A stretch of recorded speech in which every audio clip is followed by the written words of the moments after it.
Iglesia Gracia Soberana Durango trae para ti el mensaje Unidos en Cristo para su gloria de la serie Somos la Familia de Dios en Cristo por el pastor Chris Tucker. Síguenos en Facebook, Gracia Soberana Durango.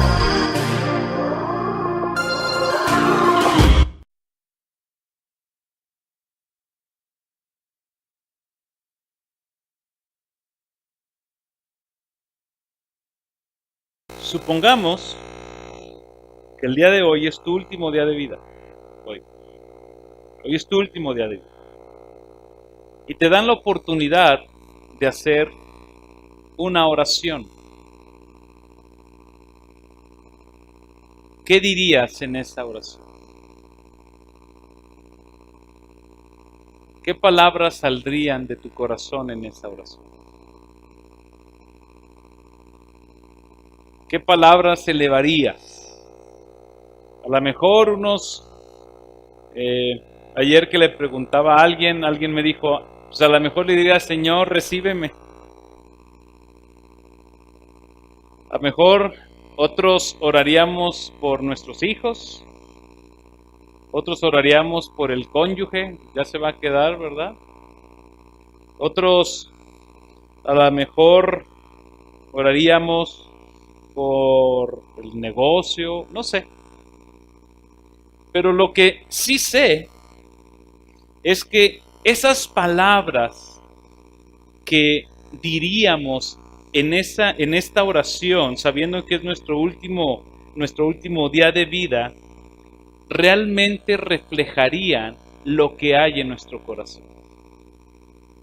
Realmente reflejarían la preocupación que tiene nuestra vida. Reflejaría aquello por lo cual posiblemente hemos vivido angustiados o no hemos visto realizado. Reflejaría lo que hay en nuestro corazón. Y el pasaje que hoy nos toca estar estudiando, que tiene que ver con esta serie de por qué es que llegamos a ser la familia de Dios, o qué significa ser la familia de Dios, en Cristo, por Cristo y para Cristo. El pasaje que hoy vamos a estudiar es la última es la última oración que Jesús hizo antes de comenzar todo el Vía Crucis hasta el Calvario. Antes de que fuera entregado por Judas Iscariote y fuera llevado preso, maltratado y muerto en la cruz, Juan en su evangelio registra la última oración que Jesús hace.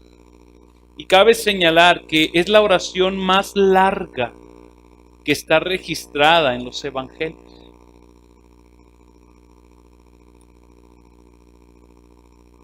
En el capítulo 13 de Juan, Jesús dice las siguientes palabras. O Juan más bien registra estas palabras. Antes de la fiesta de la Pascua, sabiendo Jesús que su hora había llegado para pasar de este mundo al Padre, y habiendo amado a los suyos que estaban en el mundo, los amó hasta el fin. Y a partir de ahí, Juan empieza a narrar todo un sermón que Jesús trajo a sus discípulos en el aposento alto. Y es el sermón más largo después del sermón del monte, que está registrado también en los evangelios. Y es el último sermón que también dio Jesús. Después de dar ese sermón, Jesús hace esta oración que yo les comento. Y a esta oración varios teólogos o varios eruditos de la Biblia la han denominado como la oración sumo sacerdotal que Jesús hace por su iglesia, que Jesús hace por los suyos. Y algo que vamos a notar en el transcurso que veamos la oración de Jesús es que Juan, guiado por el Espíritu Santo, logró captar y plasmar por la dirección del Espíritu una extraordinaria mirada al corazón de Jesús.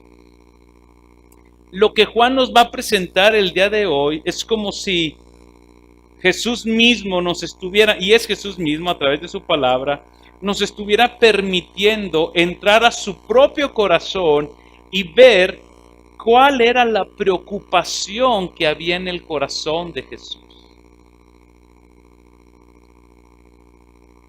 Y el texto que vamos a estudiar son los versículos 20 al 23 del Evangelio de Juan, capítulo 17. Voy a leer en la versión de las Américas. Mas no ruego solo por estos, sino también por los que han de creer en mí por la palabra de ellos, para que todos sean uno, como tú, oh Padre, estás en mí y yo en ti, que también ellos estén en nosotros, para que el mundo crea que tú me enviaste. La gloria que me diste les he dado para que sean uno, así como nosotros somos uno. Yo en ellos y tú en mí, para que sean perfeccionados en unidad, para que el mundo sepa que tú me enviaste y que los amaste tal como me has amado a mí. Hemos titulado al sermón del día de hoy, Unidos en Cristo para su gloria. Unidos en Cristo para su gloria. Todo el capítulo 17 de Juan es una sola oración. Y esta oración nosotros la podemos dividir en 3 o 4 fragmentos, dependiendo como tú lo quieras dividir. Y en los primeros versículos, del versículo 1 al versículo 8, Jesús comienza a orar por sí mismo. Empieza a hablar y decirle al Señor que sea glorificado con la gloria que tenía con Él, porque ha acabado ya la obra que se le había mandado hacer.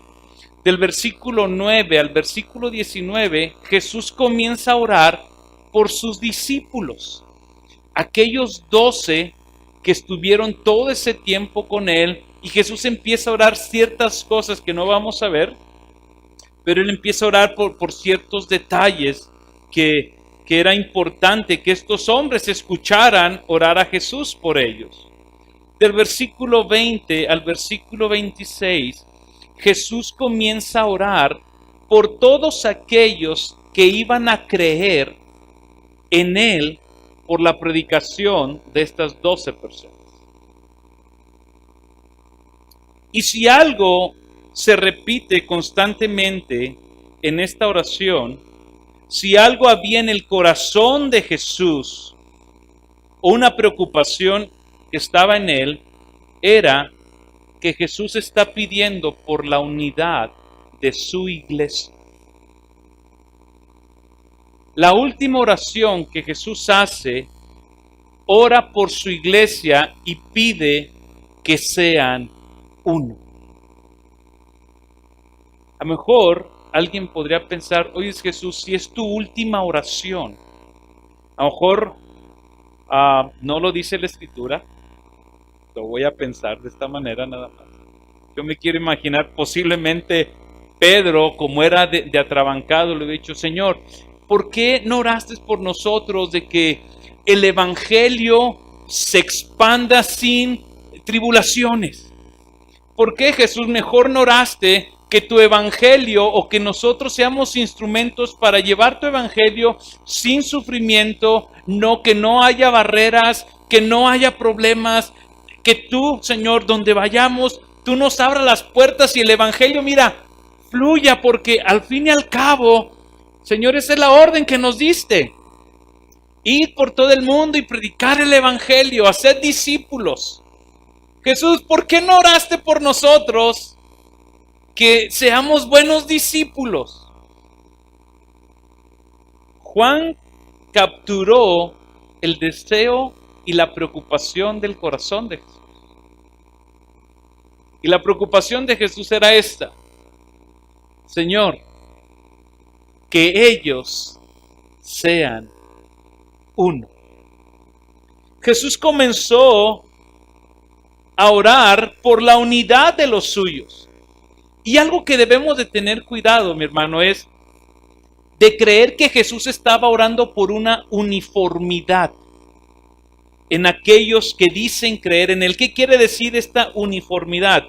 Quiere decir como si Jesús estuviera orando por cada uno de los que dicen creer en Él, no importando la corriente doctrinal, no importando si en lo que crean, en lo que practiquen, siempre y cuando tú creas en Jesús, tú eres parte de esta unidad. No, Jesús no estaba orando por eso.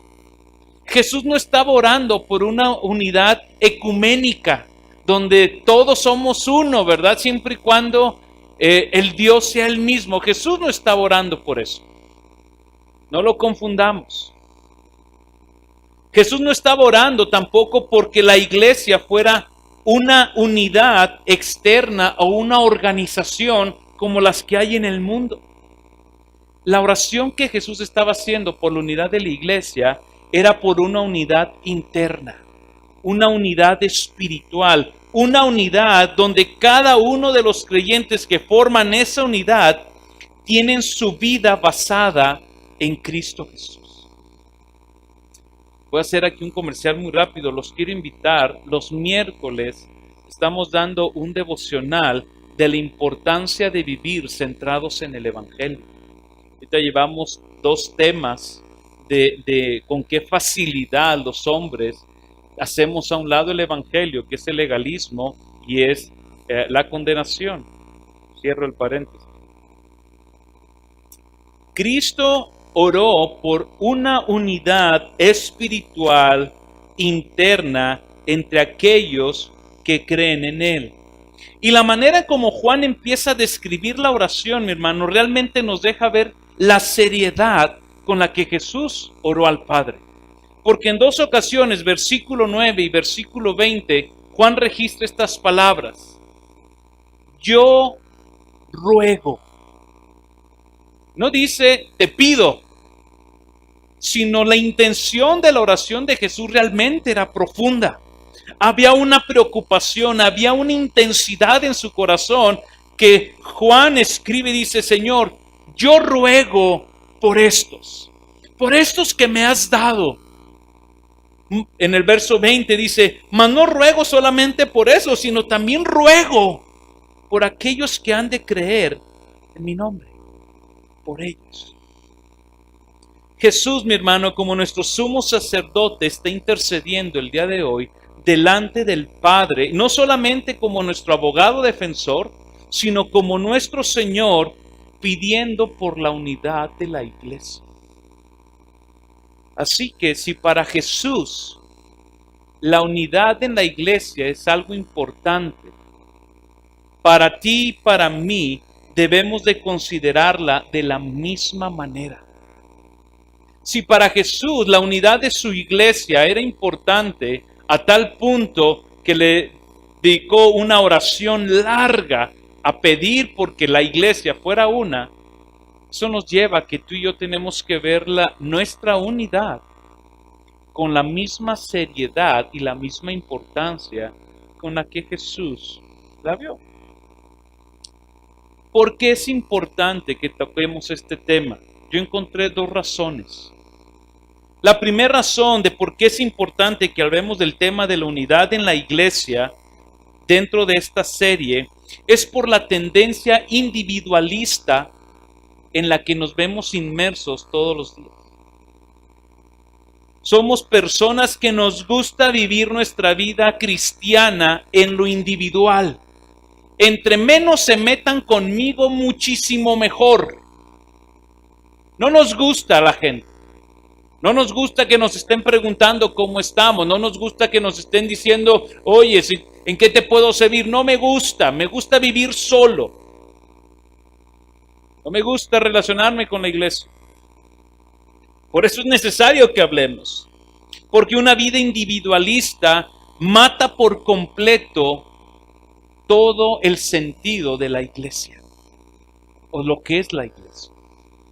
Y la segunda razón por qué es necesario hablar acerca de la unidad en la iglesia es que por nuestros instintos pecaminosos, tú y yo tendemos a construir nuestra identidad en lo que nos distingue de los demás. No nos rozamos, lo que yo soy como persona, mis gustos, mis preferencias, eso marca mi identidad. Y el problema de estas dos tendencias, mi hermano, es que revelan un corazón egocéntrico, revelan un corazón egoísta, revelan un corazón sin Cristo en ellos.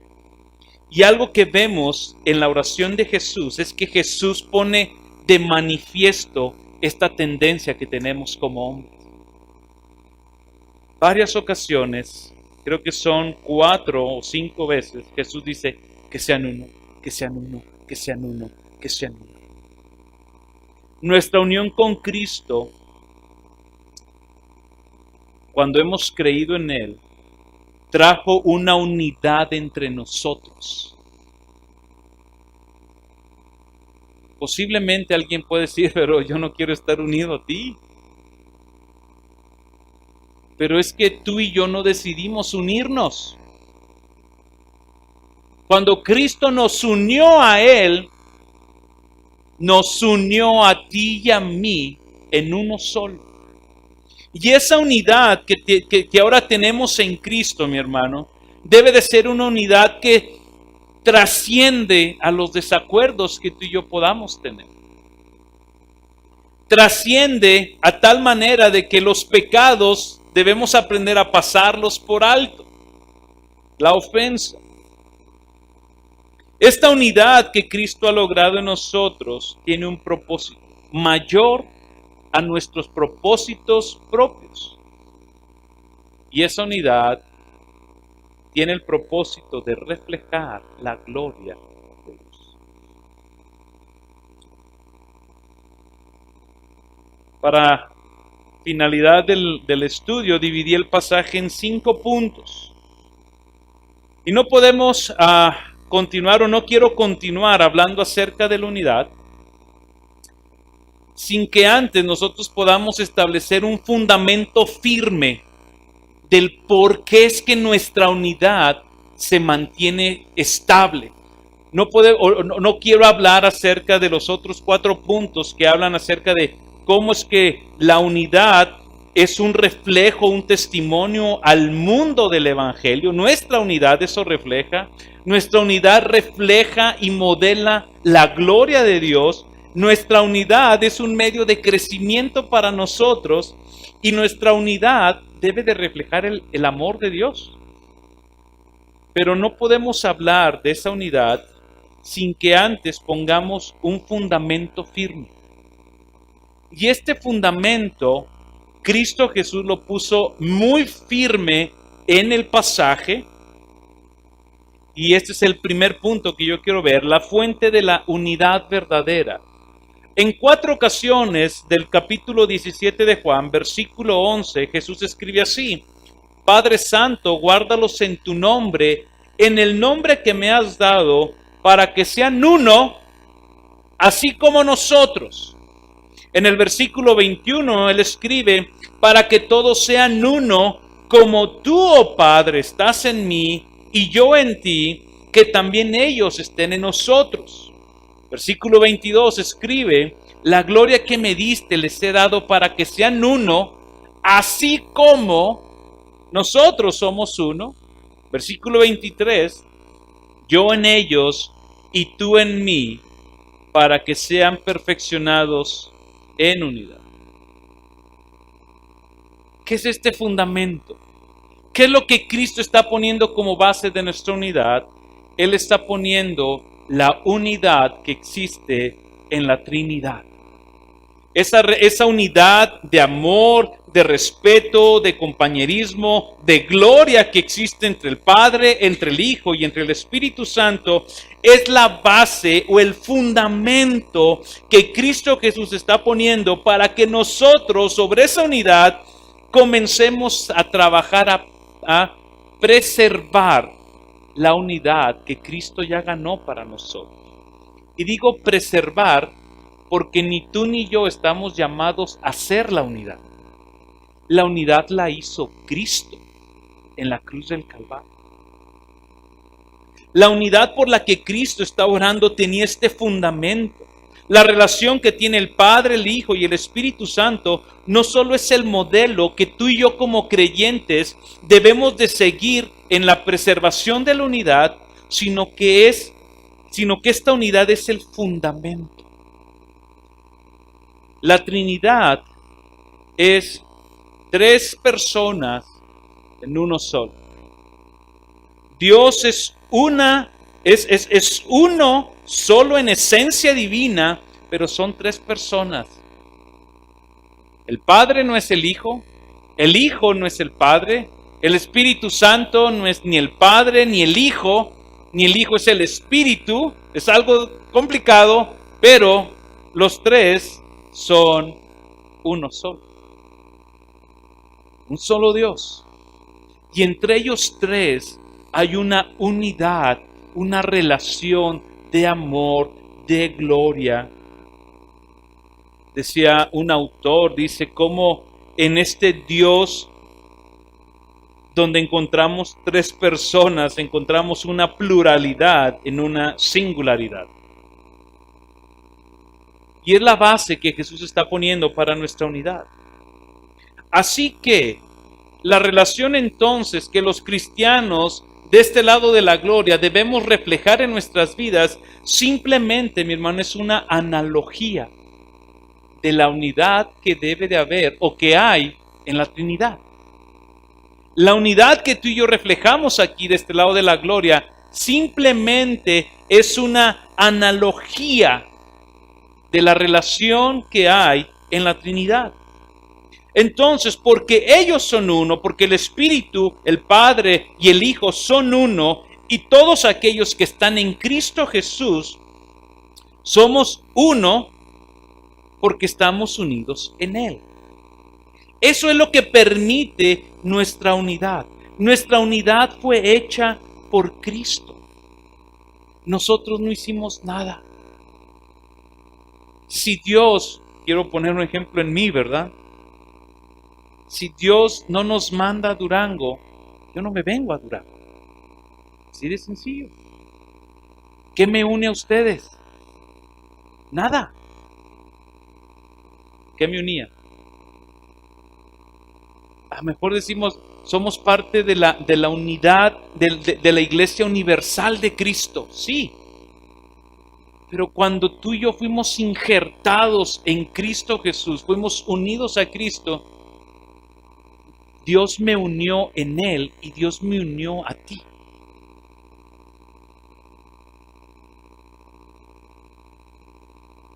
Nosotros no hacemos la unidad. Nosotros no tomamos la iniciativa de juntarnos con Dios, ni juntarnos con nosotros mismos. Fue Cristo, fue Dios en Cristo Jesús quien tomó la iniciativa. Vayan conmigo a Romanos capítulo 7, versículo 4, lo expresa Pablo de esta manera. Por tanto, hermanos míos, también a vosotros se os hizo morir a la ley por medio del cuerpo de Cristo, para que seáis unidos a otro. Se nos hizo morir. Nosotros no decidimos morir. Bueno, ya estamos muertos en nuestros delitos y pecados. Cristo vino y nos dio vida para que nos podamos unir a otro, aquel que resucitó de entre los muertos, a fin de que llevemos fruto para con Dios.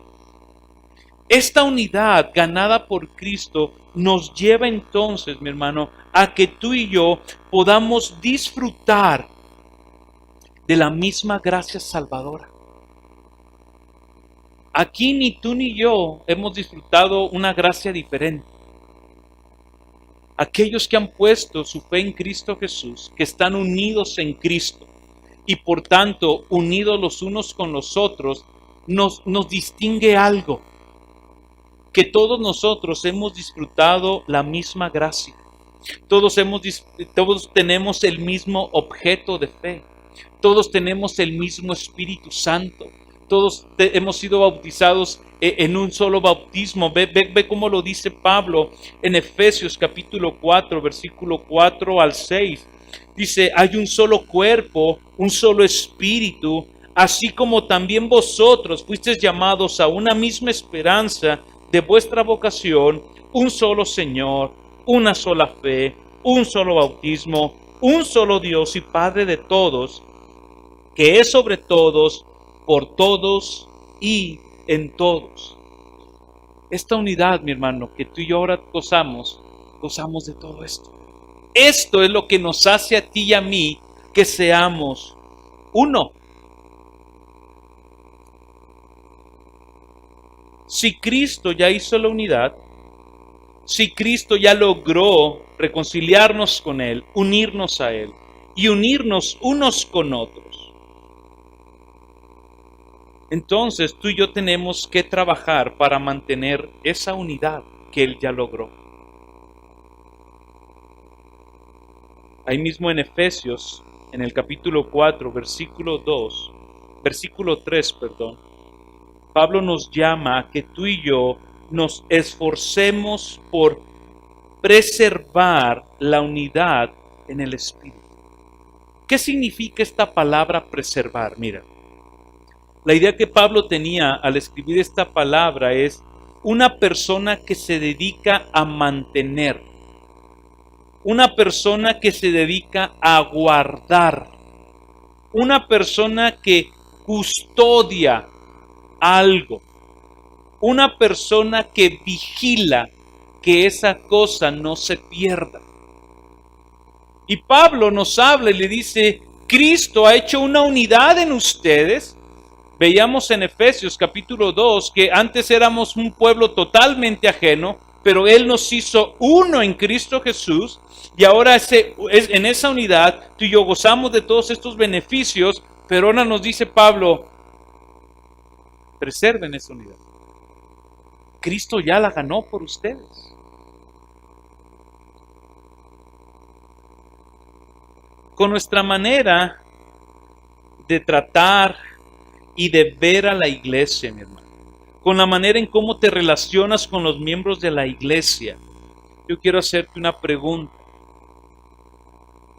¿Tú estás en pro de esta unidad o estás en contra de esta unidad? Tu manera de tratar a la iglesia, de ver a los hermanos, tu manera de relacionarte con ellos, te permite a ti ver que estás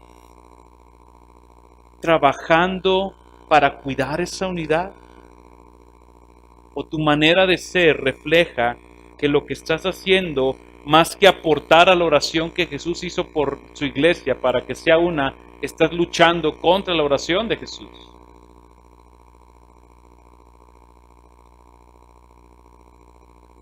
Algo que debemos entender es que nuestra unidad, mi hermano, nunca va a ser perfecta. Nunca va a ser perfecta. No va a ser como la unidad que tiene el Padre y el Hijo y el Espíritu Santo, porque nosotros somos imperfectos. Pero nuestra unidad sí puede ser genuina. No perfecta, pero sí puede ser genuina. Nuestra unidad posiblemente no va a ser tan amorosa como la unidad que tiene el Padre, el Hijo y el Espíritu Santo. Pero sí podemos tener una unidad que sea verdadera. El fundamento que Jesús puso es, así como tú y yo, Padre, somos uno, que ellos sean uno. Puso el modelo de donde tú y yo debemos aprender a vernos, a tratarnos, a amarnos. ¿Por qué? Porque Cristo ya ganó, ya hizo la unidad.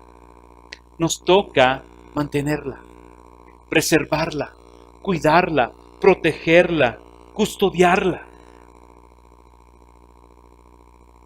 ¿Cómo es que tú y yo podemos aportar positivamente a la preservación de nuestra unidad? Pablo allí mismo en Efesios, en el versículo 2 del capítulo 4, nos dice cómo. Y dice lo siguiente: sean humildes en su trato, sean mansos, tengan mansedumbre, tengan amabilidad en su trato, sean pacientes los unos con los otros, sean tolerantes. y tengan amor. ¿Qué es esto?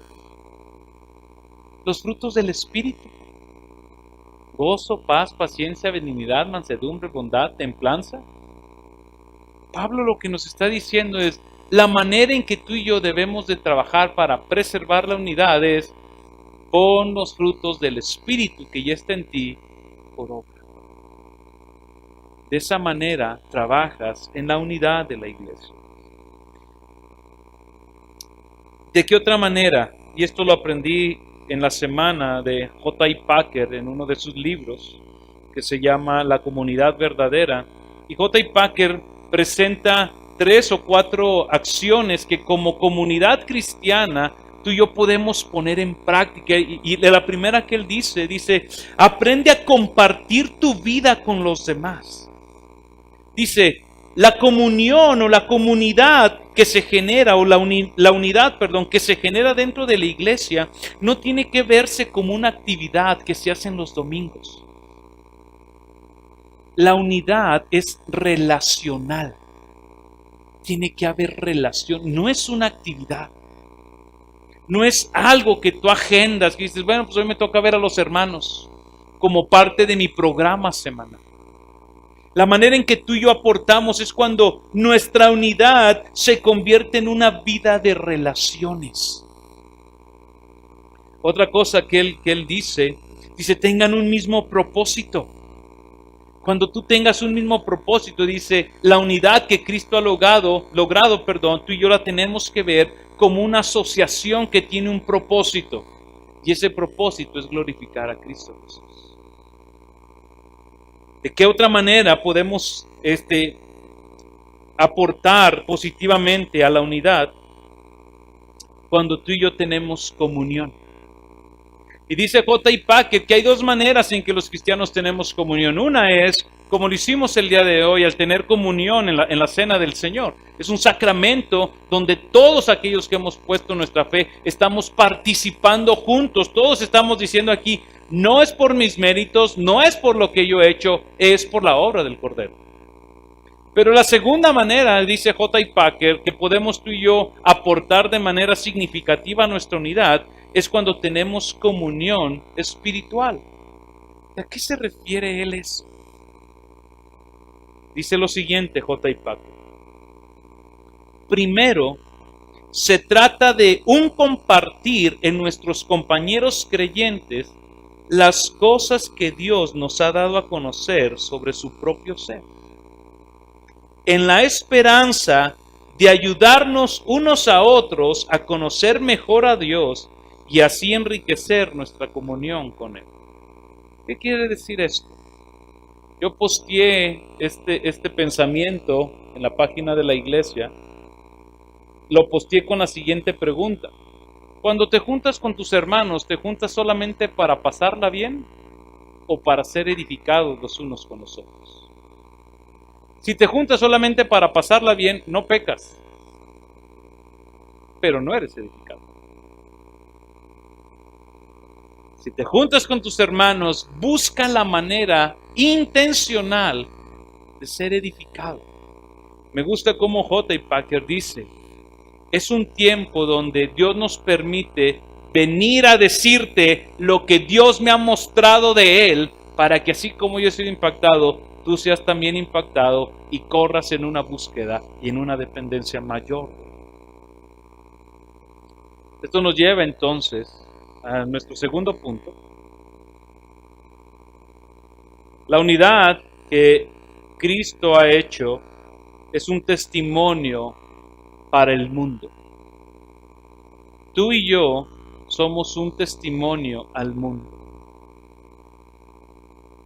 Regresamos a nuestro pasaje y dice así en el versículo 20 de Juan 17: Mas no ruego solo por estos, sino también por los que han de creer en mí por la palabra de ellos. Aquí Jesús está orando por nosotros o por todos aquellos que iban a conocer el Evangelio a través de la vida de los apóstoles. Por eso dice, no solamente ruego por estos. ¿Quiénes son estos? Los del versículo 9, los apóstoles.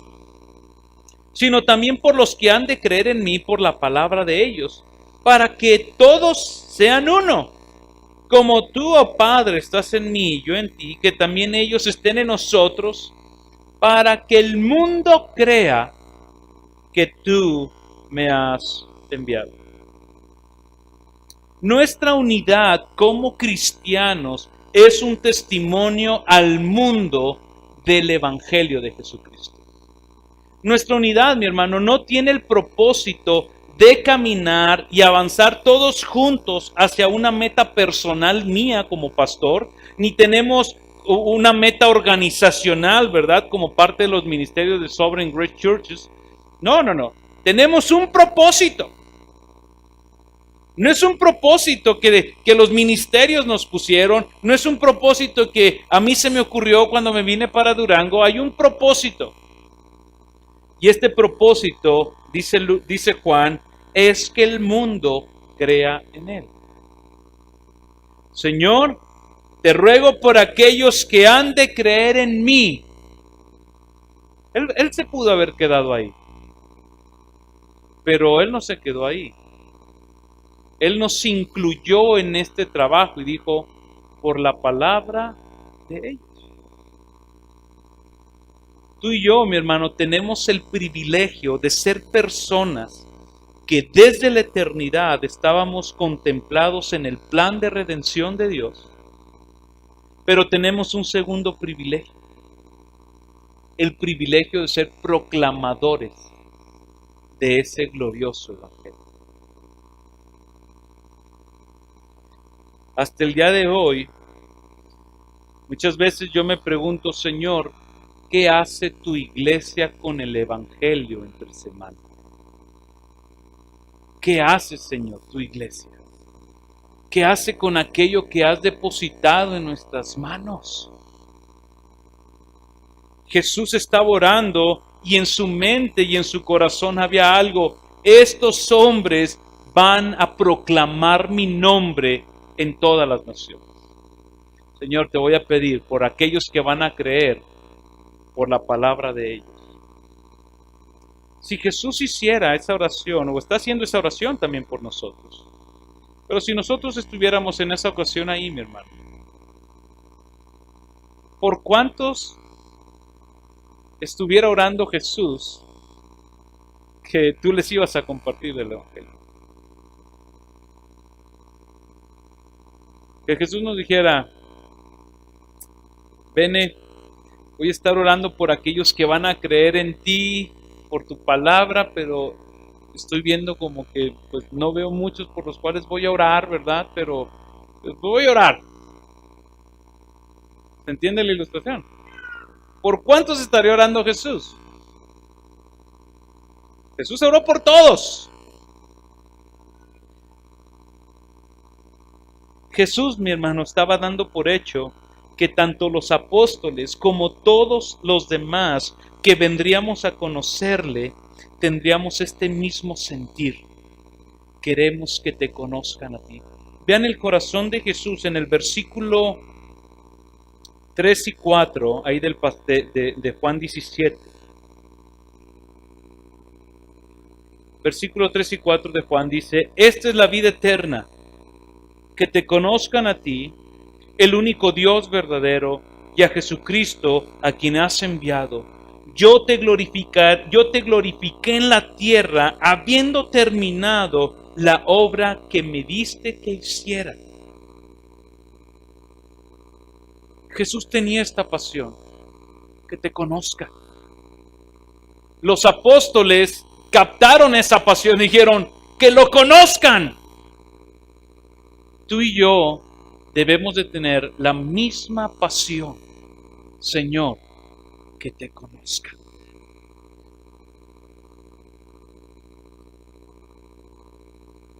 Nosotros, mi hermano, hemos recibido el mismo Espíritu Santo que recibieron los apóstoles. El mismo Espíritu Santo que los empoderó para predicar el Evangelio. El trabajo de ser un testimonio al mundo con el Evangelio no es un trabajo independiente mío, mi hermano. No es una labor que me toca nada más a mí. No es tampoco una actividad que tú y yo tenemos que cumplir como iglesia, ¿verdad? Es que tenemos el programa PBC y dice que lo tenemos que cumplir. No, no es eso. No es tampoco una obra social el que estamos haciendo aquí a la comunidad. Lo que estamos haciendo es participar con el Espíritu Santo de la obra de transformación que Él quiere hacer aquí en Durango. ¿Por qué predicamos el Evangelio? ¿Por qué deberíamos de predicar el Evangelio?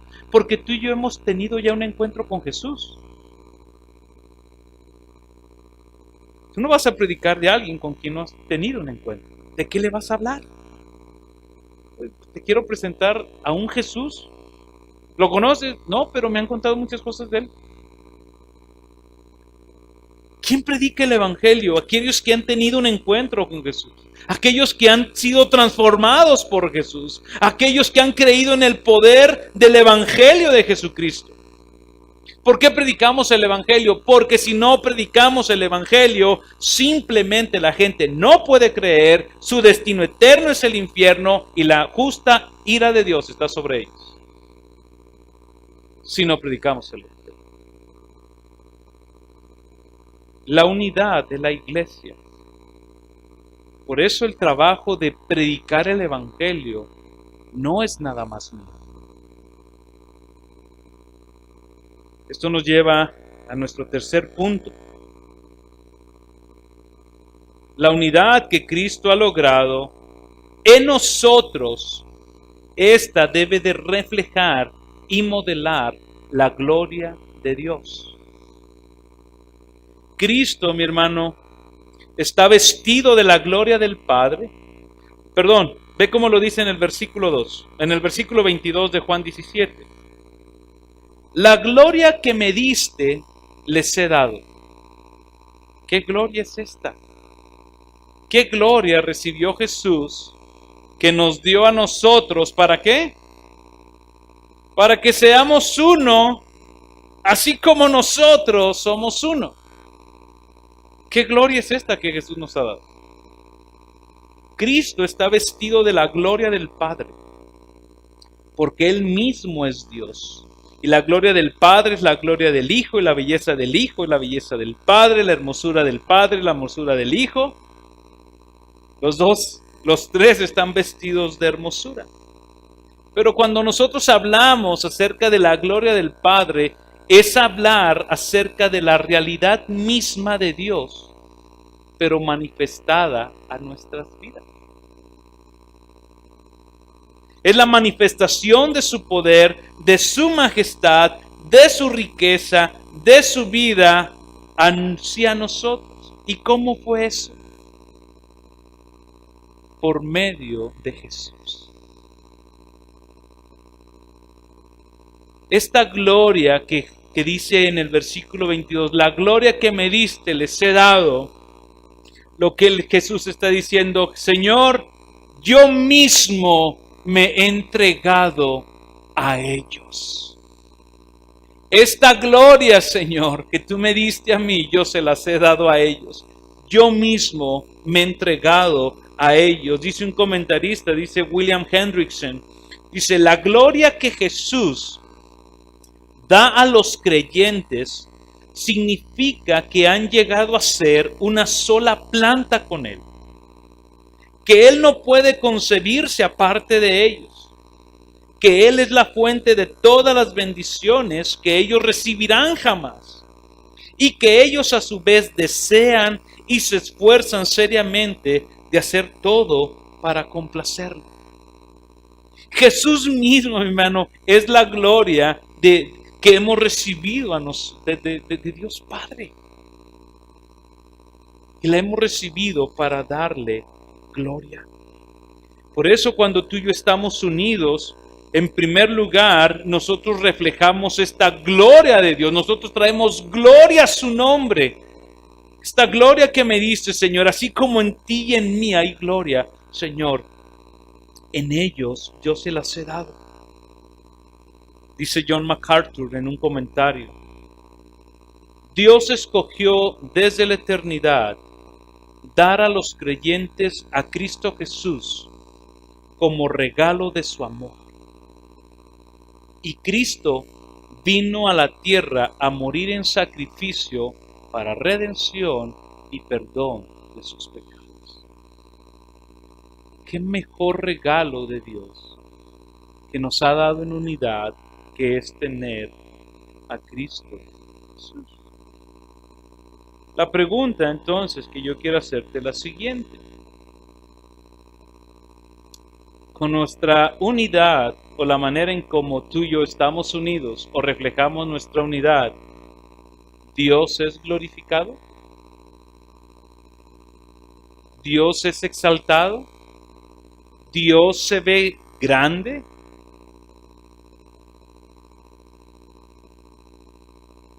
Ahí mismo en el capítulo 17, ve cómo dice Jesús. Capítulo 17, versículo 10. Y todo lo mío es tuyo, y lo tuyo es mío, y he sido glorificado en ellos. ¿Glorificas a Dios, mi hermano, cuando buscas la unidad de la iglesia? O la pregunta debería de ser, ¿estás buscando la unidad de la iglesia para glorificar a Dios? ¿O sigues inmerso en tu vida individualista? Nuestras vidas deben de reflejar la gloria y la majestad de Cristo Jesús. Esto nos lleva al cuarto punto. No solamente reflejamos la gloria de Dios, no solamente damos testimonio al mundo a través de nuestra predicación en unidad, sino que también la unidad que Cristo Jesús ha hecho nos ayuda para nuestro crecimiento. Ve cómo lo dice en el versículo 22 al 23, una vez más lo voy a leer. La gloria que me diste les he dado para que sean uno, así como nosotros somos uno, yo en ellos y tú en mí, ¿para qué? Y hay un propósito. ¿Cuál es? Que sean perfeccionados en la unidad. Dios nos unió a ti y a mí para ayudarnos en nuestro crecimiento. Los hombres y las mujeres podrán adquirir muchas cosas de este lado de la gloria viviendo en independencia, pero nunca carácter. Nunca. Eso no lo vas a obtener solo. Eso nunca lo vas a obtener aislado, aunque en nuestra mentecita creamos que sí. Aunque nuestro corazón diga que lo mejor es no involucrarnos en la iglesia, que no nos es necesario ir a la iglesia. Tú te estás perdiendo de la bendición de ser edificado, de ser perfeccionado, de crecer en santidad. A cada uno de nosotros, mi hermano, Dios nos ha dado dones y talentos. Pero los dones tienen un propósito. Vayan conmigo a 1 Corintios capítulo 12, versículos 6 y 7. Dice lo siguiente. 1 Corintios 12, 6 y 7. Y hay diversidad de operaciones, pero es el mismo Dios el que hace todas las cosas en todos. Pero a cada uno se le es dada la manifestación del Espíritu. ¿Para qué? Para el bien común. Tú estás aquí porque yo te necesito. Y yo estoy aquí porque tú me necesitas. Y todos los que estamos aquí porque nos necesitamos los unos a los otros. ¿Para qué? Para crecer en santidad. A mí me encanta cuando Poncho o Don Arturo me traen correcciones a mi vida. Me han traído. Mi esposa me ha traído correcciones a mi vida. Y yo agradezco a Dios eso. Porque entonces, ¿cómo crezco? ¿Quién me va a decir en qué necesito crecer? Yo agradezco a Dios por la vida de Poncho, por el corazón humilde que tiene, un corazón enseñable, de poderle decir también cosas a su vida y ver fruto en él. Y no estoy elevando aquí a Poncho, ni a mí, ni a don Arturo. Quiero darles el ejemplo de la necesidad que tenemos. Pero ¿saben cuál es el secreto? Un corazón dispuesto a ser enseñado. Y un corazón dispuesto a decir, este soy yo, ¿qué necesito cambiar? ¿Por qué? Porque yo sé que Dios no solamente trajo a Poncho, trajo a cada uno de ustedes. Los que les he pedido al final del servicio, hermano, ¿cómo estuvo? ¿Qué vio? Esos comentarios en amor, digo, Señor, gracias. Yo quiero crecer, yo quiero ser de bendición para ellos, así como ellos están siendo de bendición para mí. Pero ¿sabes cuál es el problema? Que en nuestra individualidad tenemos este pensamiento, yo no necesito de nada. Y ve cómo lo dice Pablo en 1 de Corintios, capítulo 12. Entonces sí tengo que ir porque no lo tengo aquí en mis notas. 1 de Corintios 12, 20 y 21. Sin embargo, hay muchos miembros, pero un solo cuerpo. Y el ojo no puede decirle a la mano, no te necesito. Ni tampoco la cabeza a los pies, no te necesito. No se puede. No se puede, no podemos decirle a alguien, ¿y qué hace aquí en la iglesia? Él está ahí porque tú lo necesitas. Porque hay áreas de tu vida, de tu carácter que necesitan ser moldeados, que necesitan ser trabajados, que necesitan ser cambiados, moldeados. ¿Para qué? Para que crezcas en santidad. Nos tenemos, mi hermano, también para mantenernos unidos. Cuando alguien de la iglesia se quiere alejar de la iglesia, se quiere alejar del cuerpo, se quiere separar del cuerpo, simplemente todo el cuerpo debe de reaccionar. No es trabajo simplemente del pastor estar preocupado de ¿por qué no vino fulanito? ¿Cómo estará pelenganito? Híjole, ya no vino, ¿verdad? Y todo el mundo dice, pues algo ha de haber hecho el pastor, ¿verdad? Que él lo busque, que él le llame, que él se preocupe por él, porque pues para eso es el pastor.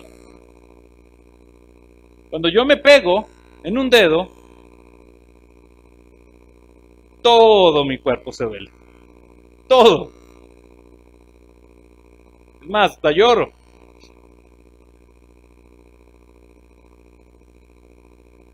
La unidad, mi hermano, nos sirve para cuidarnos los unos a los otros, para mantenernos unidos. Cuando a un hermano, ¿verdad?, anda descarriado, que se quiere ir, ¿a dónde vas, hermano? Nos debe de doler a todos. Todos debemos de estar preocupados. Pablo habla en Gálatas y dice lo siguiente, ustedes, hermanos, que son espirituales, ustedes, hermanos, que son los maduros en la fe, restáurenlo. Pero a veces somos tan egoístas, decimos que lo restaure el pastor. Por último, nos lleva a nuestro último punto. La unidad en la iglesia debe de servir también para reflejar el amor de Dios. Ve cómo lo dice, voy a volver a leer el versículo 22 y todo el versículo 23. La gloria que me diste les he dado, yo mismo me he entregado a ellos, para que ellos sean uno, así como nosotros somos uno. Yo en ellos y tú en mí, para que sean perfeccionados en unidad, para que el mundo sepa que me enviaste y qué, y que los amaste tal como me has amado a mí. La unidad que Cristo hizo por nosotros, pecadores que somos, puso de manifiesto el gran amor de Dios. Ve cómo lo dice Pablo en Romanos capítulo 5, versículo 8. Pero Dios demuestra su amor para con nosotros en que siendo aún pecadores, Cristo murió por nosotros. Juan capítulo 3, versículo 16. Porque de tal manera amó Dios al mundo que dio a su Hijo unigénito para que todo aquel que en él cree no se pierda, mas tenga vida eterna. Cristo mostró su amor al unirnos, al entregar su vida de manera sacrificial, de manera total, de manera completa por nosotros. Así que nuestro amor, mi hermano, no puede ser un amor egoísta. El mundo tiene un amor egoísta, pero el amor que nosotros debemos de demostrar como cristianos debe de ser un amor sacrificial. El mundo ama con un amor orgulloso, pero nuestro amor como cristianos debe de ser un amor servicial. ¿Acaso Pablo no escribe en Filipenses y nos dice, hay en vosotros este mismo sentir que también hubo en Cristo Jesús? Nada hagáis por vanagloria ni por egoísmo, sino antes bien considerar a los demás como más importantes que a ti mismo. Y todos decimos, ¿en qué estaba pensando Pablo? ¿Cómo que tengo que pensar que los demás son más importantes que yo?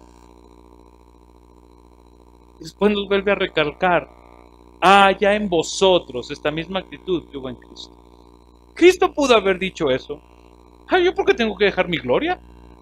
Estos son los que pecaron al infierno. Ya, se acabó. Pero no, Él no hizo eso. El Padre, el Hijo y el Espíritu Santo hicieron un plan. No por la caída, el plan ya estaba hecho, por amor. La pregunta que te quiero hacer, ¿cómo estás amando a la iglesia? ¿La amas de manera sacrificial? ¿La amas de manera servicial? ¿La amas de manera desinteresada? Porque Cristo nos amó de manera sacrificial, de manera total. Él no buscó sus propios intereses. Dejó su gloria, su majestad, por venir a servirnos a ti y a mí. ¿Qué debemos de hacer nosotros? Juan capítulo 13. Juan capítulo 13. Versículos 34 y 35 dice lo siguiente: un mandamiento nuevo os doy, que os améis los unos a los otros, que como yo os he amado, como Jesús. ¿Sí? Jesús nos está diciendo aquí, ¿ya te fijaste cómo te amé yo? Sí. Dice, ok.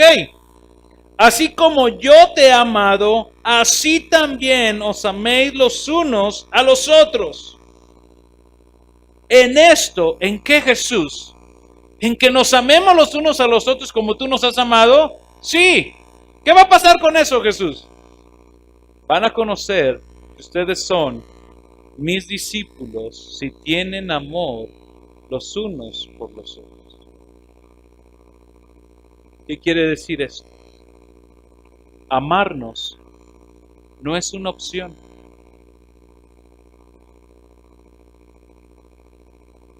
es un mandamiento.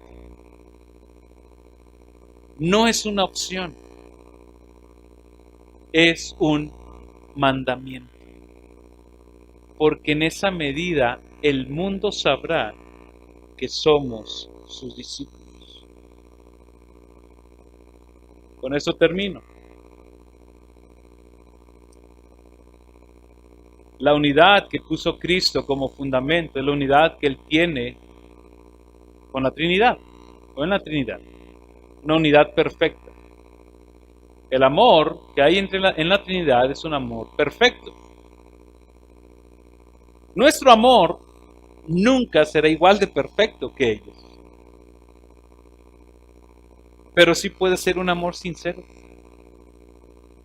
Sí puede ser un amor sin hipocresías. Puede ser realmente un amor genuino. No perfecto, pero sí genuino, sincero y sin hipocresías. ¿Cómo estás demostrando entonces tu amor a tu familia que Dios te ha dado en esta expresión local de la iglesia? La unidad nos ayuda a dar testimonio al mundo a través del Evangelio o con el Evangelio. Nos ayuda a reflejar la gloria del Padre y a traerle gloria al Padre. Nos ayuda a crecer en nuestras vidas y refleja el amor del Padre. Eso se debe de ver, mi hermano, aquí en nuestras vidas, en la iglesia del Señor, con los hermanos que el Señor nos da.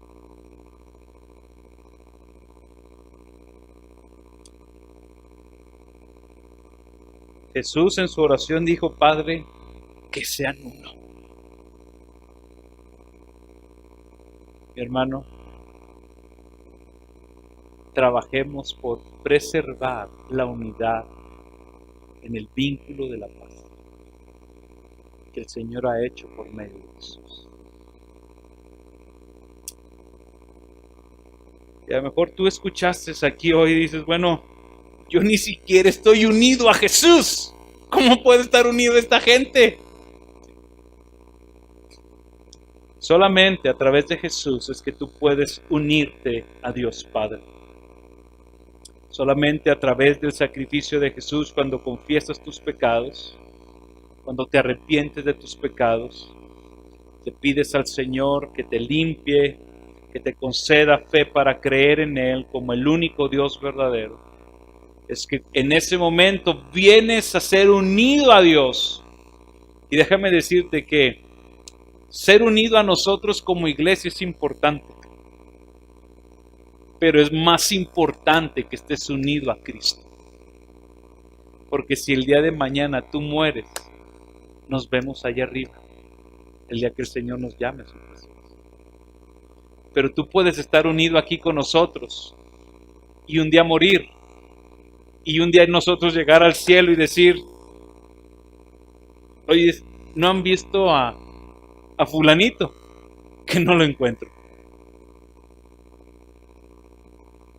Ven a Jesús, pídele que te perdone, arrepiéntete de tu pecado, vuélvete de tus malos caminos, acércate a Él, que Él promete que aquel que confiesa con su boca que Jesús es el Señor será salvo, y que si tú vas en arrepentimiento, Él es fiel y justo para perdonar tus pecados y limpiarte de toda maldad y darte un corazón nuevo para Él. Y si tú ya conoces al Señor, pídele al Espíritu Santo: Espíritu Santo, ayúdame a amar tu iglesia, a preservar la unidad de la iglesia, así como tú y el Padre son uno, que yo pueda trabajar por la iglesia de esta manera. Dios, te damos gracias, Padre, por tu palabra. Pedimos, Señor, que sea tu Espíritu Santo quien sobre nuestras vidas, Señor, sea derramado para que seamos capacitados por tu gracia, Señor, para preservar la unidad de la iglesia, Señor, a la que tú nos has llamado. Padre, tú has hecho la unidad. Tú la ganaste, tú la hiciste por nosotros. Nosotros no hicimos nada. Pero qué hermoso saber, Señor, es que el día de hoy aquí estamos reunidos, gente de diferentes contextos, diferentes edades, diferentes estados, Señor, unidos con un solo propósito, conocerte a ti y a Jesucristo, nuestro Señor. Padre, gracias por hacernos una familia.